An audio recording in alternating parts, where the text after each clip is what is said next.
নীলফামারী জলঢাকার মনসারের ঘাটের বুড়িতিস্তা নদী পারাপারে এই বাঁশের সাঁকোটি শুষ্ক মৌসুমে একমাত্র ভরসা উপজেলার 4 ইউনিয়নের চরাঞ্চলের বাসিন্দাদের। আর বর্ষা মৌসুমে পারাপারে একমাত্র অবলম্বন একটি মাত্র নৌকা।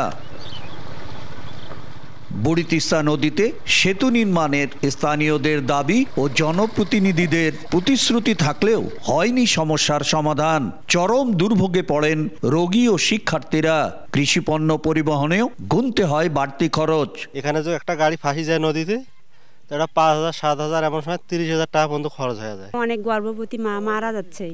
এই যে রাস্তাঘাটের যাতায়াত সুবিধা ভালো না। যেমনি বর্ষাকাল হয়ে যায় তেমন তো এখানটায় ওখানটায় পানি, নৌকা ছাড়া চলাচল করা যায় না। এখানে যদি নৌকা একটা মিস করি তাহলে আমাদের আর ক্লাস হয় না। এইটা যদি হইতো আমাদের ওই দিক দিয়ে মানে আর কোনো দুঃখ থাকতো না।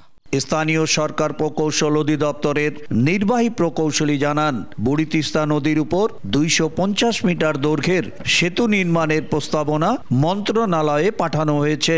আশা করি হয়তো সামনের দিনগুলোতে এইটা একটা পদক্ষেপ গ্রহণ করে একটা ব্রিজ এটা নির্মাণ হবে এবং এই নীলফামারীবাসীর বিশেষ করে জলঢাকাবাসীর দীর্ঘদিনের দাবি এবং এটা লাঘব হবে। দুর্ভোগ লাঘবে সরকার দ্রুত ব্যবস্থা নেবে প্রত্যাশা এলাকাবাসীর।